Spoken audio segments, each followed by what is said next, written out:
Chapter में जो कहानी है ना बहुत ही ज़्यादा इमोशनल है और आपको अंत में जाते जाते आंख से आंसू गिर जाएगा, जिसमें आपको जो है ना एक बच्चा अपना घर बार छोड़ देता है माँ के डर से, लेकिन वो कवि के घर में जो है ना जाके नौकर बनता है। लेकिन कवि की पत्नी और उसका बेटा तो बहुत प्यार करता है शुरू में, लेकिन अंत में क्या क्या उसके साथ करता है ना, बहुत ही ज़्यादा इमोशनल स्टोरी है।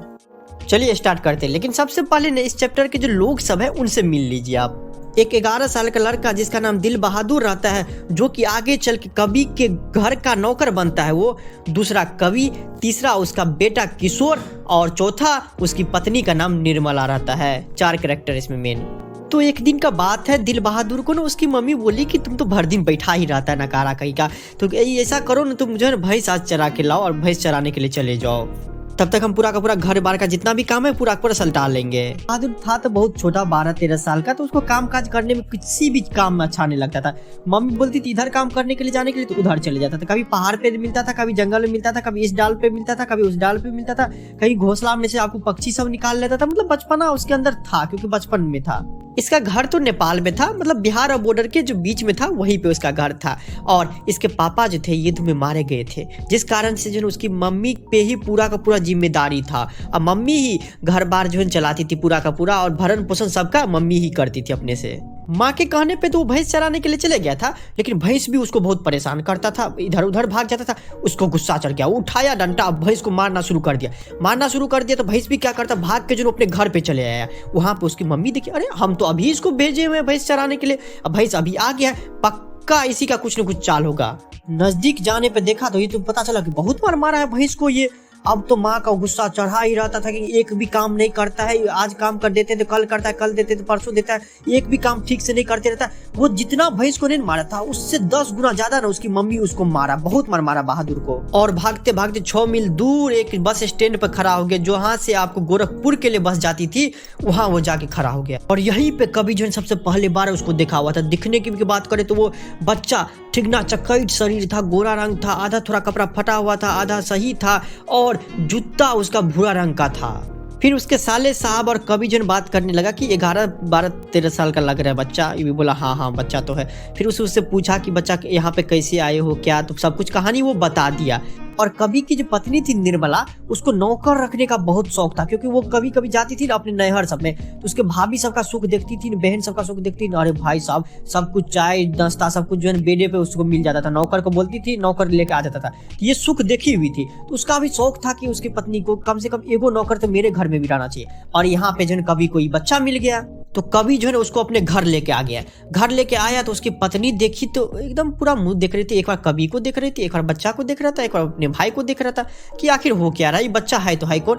फिर पूरा का पूरा कहानी उसको बताया, समझ में आया तो खुश हो गई। मेरे यहाँ भी अब एक नौकर रहेगा और हम भी आराम की जिंदगी जिएंगे, एकदम पूरा खुश थी वो। और वो बोली बेटा तुमको जो खाने का मन होगा ना वो खाना, तुमको जो करने का मन होगा ना वो करना, खेलना कूदना कुछ भी करना, कोई दिक्कत नहीं है। और एक बात याद रखना, ये आस पड़ोस के लोग बोल देगा ना कुछ लाने के लिए, तो वहीं से घिसक जाना, किसी का कुछ का काम मुआ मत करना।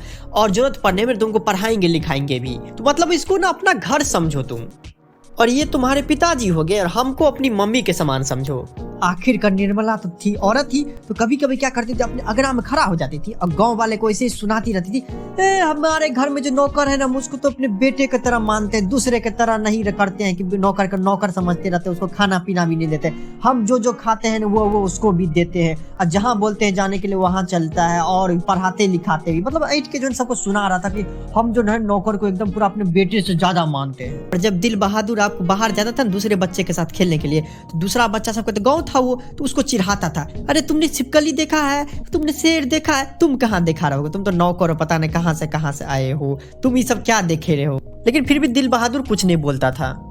और धीरे धीरे क्या हुआ कि वो पूरा का पूरा घर का काम करने लगा। वो छोटा सा बच्चा सुबह सुबह उठता था, घर का सफाई करता था, कमरा का पोछा लगाता था, अंगीठी जला के चाय बनाता था, खाना बनाता था। सिर्फ और सिर्फ निर्मला जो है एक काम करती थी, वो जो है रोटी बनाती थी, क्योंकि उसको पतला रोटी बनाना आता था और वही पतला रोटी खाती थी, तो इसलिए वो सिर्फ रोटी बनाती थी अपने हाथ से। बाकी जितना भी काम था ना घर का पूरा वो 11, 12, 13 साल का जो बच्चा था उस पे था। एक दिन की बात है, शाम में जो निर्मला जो है बहादुर से पूछती है कि तुमको घर का याद आता है अपनी मम्मी का, तो बोलता है क्या नहीं। मतलब क्यों, घर का क्यों नहीं याद आता है? नहीं आता है क्योंकि मम्मी मारते रहती थी। तो अच्छा क्यों मम्मी मारती थी समझे, लेकिन क्यों मारती थी मम्मी? तो वो कुछ नहीं बोलता था, हंस के जो है ना एकदम भाग जाता है। तो बोलता क्या जो तुम फिर जो है ना पैसा कैसे बोलते हो कि पैसा भेज देंगे मम्मी को? आप ही बताइए, माँ बाप का जो है कर्ज जिंदगी भर उतरता है नहीं ना। यह कह कर जो है ना बच्चा भाग गया वहां से हंसते हंसते। और कवि की जो पत्नी थी निर्मला, वो आपको बोली क्या जो तुम्हारा नाम जो दिल बहादुर है ना, उससे के जगह ना प्यार से हम लोग बहादुर ही तुमको बुलाएंगे पहले दिन से ही। निसंदेह इस सब का जिंदगी जो है ना पूरे आराम से बीतने लगा। अब छोटा छोटा भी काम रहता था ना, एक गिलास पानी लाओ बहादुर, बहादुर पेंसिल गिर गया है नीचे उठा देना, बहादुर थोड़ा चाय बना कर लाओ, मतलब छोटा छोटा काम भी जो रहता था ना वो बहादुर को ही बोलने लगा धीरे धीरे करने के लिए। मेरा बड़ा लड़का जो है एकदम पूरा पर शानो शौकत में हमेशा रहता था, टाइम पे उसको सब चाहिए। सुबह में जूता पॉलिश चाहिए, स्कूल जाने से पहले साइकिल सब पूरा साफ चाहिए, कपड़ा धुली हुई नहीं चाहिए। और इतना तो छोड़िए, रात को सोने के लिए जाता था तो रोज बहादुर से जो है ना उसको मालिश करवाता था। और किसी भी काम में अगर मान लीजिए थोड़ा सा भी चूक हो गया तो किशोर जो है मेरा बेटा है वो आपको गरिया देते रहता था, उसको मारता भी रहता था हमेशा बहादुर को।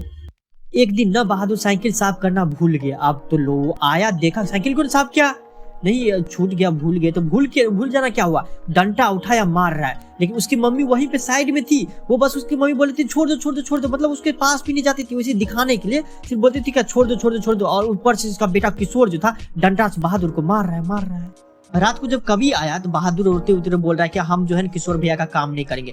हमको गाली देता था तो चलने वाला था, लेकिन आज मेरे पिताजी को गाली दिया, सुअर का बच्चा बोला है हमको, इसलिए हम इसका काम एक भी नहीं करेंगे। कवि भी उल्टा क्या कर दिया, नौकर जो बहादुर था उसी बच्चा को डांटना शुरू कर दिया। क्या हो गया, वो मान लीजिए किशोर भैया हैं, बड़े हैं, तुमको डांटी देगी तो क्या हो गया, तुम भी घर के बच्चा ही हो ना। और तुम जो टाइम पे काम कर दोगे तो एक चीज बताओ, डांटेगा क्यों? डांटेगा वो, तुम टाइम पे काम क्या करो। अरे दूसरे घर में जाके देखो नौकर सबका क्या होता है, आपको उसको तो घर में जो है ना भरपेट खाना नहीं मिलता है। तुमको क्या नहीं दिए हुए हैं, दे रहे हैं तुमको खाने के लिए, तो कम से कम काम पूरा टाइम पे होना चाहिए। अब बहादुर करता तो करता क्या, चुपचाप सुनता रहा। फिर क्या हुआ, वहां से चले गया, हाथ मुंह धोया, काम काज फिर से करने लगा, वही हंसता मुख जो है लेके फिर रात में सोने के लिए चले गया। कुछ दिन बाद जो है कवि की पत्नी निर्मला जो है ना अपने पड़ोसी के यहाँ गया हुआ था, तो वहाँ पे औरत है तो औरत ही ना, तो दूसरी औरत उसको सिखा दिया कि तुम रोटी जो पतली बनाती तो अपने नौकर को भी देती हो। अरे नौकर सबका ना आदत बिगड़ जाते रहता है, निर्मला ऐसा करना ना कि तुम अपना रोटी बना लेना, नौकर को मत बनाने देने, उसको पतला पतला खाने का आदत लग जाएगा ना तो उसकी पूरा आदत बिगड़ जाएगा।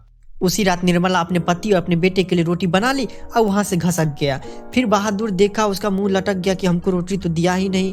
फिर बोलते निर्मला के क्या हुआ रे, मुंह क्यों लटका हुआ है, चल चुपचाप अपना रोटी बना। तुम क्या समझता है कि हम पतली पतली और नरम नरम रोटियां तुमको बना के खिलाएंगे? तू कोई घर का लड़का है, नौकर है ना, हर जगह नौकर जो अपने बना के खाता है, तो जाकर बना के खाओ अपने से। लेकिन वो बच्चा बहादुर वहीं पे खड़ा था, सिर झुका के सुन रहा था। तो उसको और गुस्सा चढ़ गया कि तो जवाब नहीं दे रहा है। वो क्या की निर्मला ने 2-3 थप्पड़ उसको जड़ दी। अब बोला सुअर कहीं के, जाकर अपने से रोटी बनाओ। इसी सब रीजन से ना तुमको ना मेरा बेटा जो है ना कुछ किशोर जो है ना मारते रहता है। लेकिन उसे रात में बहुत दुख हुआ, तो रोटी नहीं बनाया, नहीं खाया और सो गया। फिर सुबह उठा, वही अंदर से जो दुख, लेकिन चेहरे पे मुस्कान लिए, अंगीठी जलाया और कैसे भी करके मोटा मोटा करके, रोटी तो बना नहीं लेकिन कैसे भी करके बना के वो जो है रात का सब्जी था वो ला के खाया। अब क्या था, निर्मला का भी हाथ खुले गया था उसको मारने के लिए। उसका बेटा तो शुरू से मारता था और कभी भी इसका साथ नहीं देता था। तो मतलब कुछ भी रीजन होता था हमेशा उसी को तीनों मिलकर डांटते रहता था, कुछ भी काम गलती वो डांटते रहता था। मतलब हर दिन का उस लोग का किचकिच होना शुरू हो गया। एक दिन की बात है, रविवार को मेरी पत्नी के रिश्तेदार आया, हम भी बहुत खुश हुए थे और बच्चा उच्चा भी सब आया हुआ था, एकदम खुशहाली का माहौल था। हम भी गए बाजार से रेहू मछली ले आए, देहरादूनी चावल ले आए, सब कुछ पक रहा है, बन रहा है और एकदम हंसी मजाक हो रहा है। उसी बीच जो रिश्तेदार आए हुए थे वो बोला कि मेरा 11 रुपया यहाँ पे साड़ी के खूंट पे बंधा हुआ था, चारपाई पे रखे हुए थे, लेकिन अभी मिल नहीं रहा है, पता नहीं कहाँ गया। तो आप लोग देखे कहीं पे? तो सब बोलता क्या, नहीं हम तो नहीं देखे, सब ढूंढने लगा, नहीं हम लोग तो नहीं देखे। आपके घर का जो नौकर है वो 2-3 बार इधर आया हुआ था, उसको बुला कर पूछिए तो क्या पता मेरा पैसा लिया होगा वो।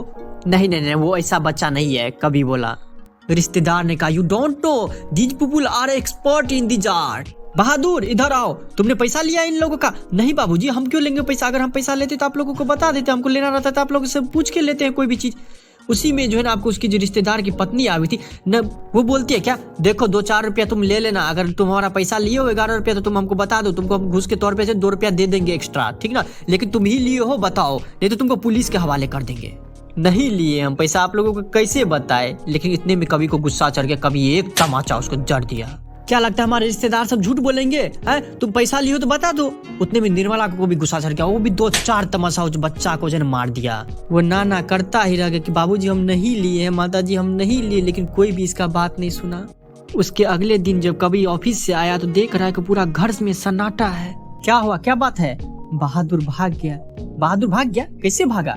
आज ही सुबह में क्या हुआ था कि आंगन में वो सिलबट्टा लेके जा रहा था, लेकिन सिलबट्टा जो उससे छूट गया, 2 टुकड़ों में बट गया। अब उसको डर हो गया था उसके अंदर, जिस कारण से क्या हुआ कि वो भाग गया कि माता पिता उसको मारेंगे। अरे हम थोड़े ना मारते उसको, मेरा बेटा ही था ना वो। कभी बोलता है कुछ लेके भी गया है, यही तो अफसोस है कि कुछ लेके नहीं गया। वो कपड़ा जूता बिस्तर जितना भी चीज है सब कुछ छोड़ के चले गया। कहीं देखो तो पैसा वैसा भी लेके गया, कुछ भी नहीं लेके गया। इसी बात का तो दुख है। अब उसकी पत्नी का देखिएगा बोली कैसे चेंज हो जाता है। वो बोलता है क्या, जो मतलब वो रुक जाता ना, 2-4 रुपया हमसे मांगता तो हम दे देते, इसे थोड़ी जो नहीं देते।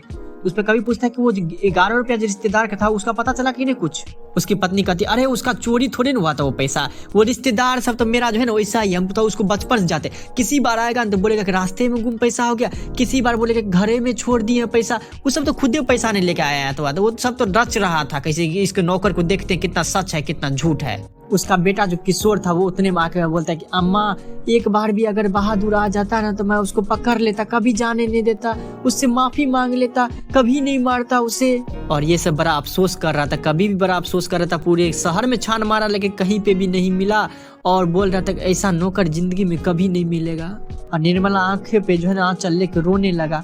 कभी बोलता हमको क्रोध आया लेकिन गलती मेरा भी था, तो हम जो है ना उस पर कुछ नहीं बोले और अफसोस करने लगे। अब बैठ के सोचने लगे क्या इंसान था, लेकिन हम लोग उसके रहते कदर नहीं किए, अब उसका कदर आ रहा है।